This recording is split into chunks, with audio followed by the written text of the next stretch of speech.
This is the Lone Crater YouTube. We hope this video helps.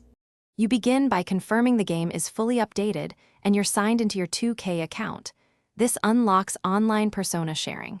Next, load Wwe 2k24 and go straight to Creation Suite or the My Faction area where Persona cards live. Once there, select the Persona or Created Superstar slot you want to export. Make sure to save your current slot before exporting. That prevents accidental overwrites and ensures the card contains the settings you intend to share. Now focus on exporting. Pick the Persona card and choose Export or Share. That starts the card creation flow. Fill in a clear title, relevant tags, and a short description. This makes it easier for others to find and for you to manage later. Once done, set the privacy level, public if you want broad sharing or friends only for limited distribution. After configuring, confirm export and wait for the upload confirmation. This step publishes metadata, so the system can index your card properly.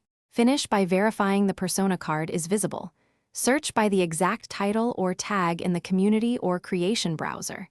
If you don't see it, re-export the card and double-check you used the same account and saved the slot beforehand. If the upload still fails, make sure game files are intact and servers are online. Sometimes a restart or a network check fixes it. As a key tip, clear the game cache and relaunch before retrying an export. That often resolves sync hiccups. Thanks for watching. Consider subscribing if we helped you.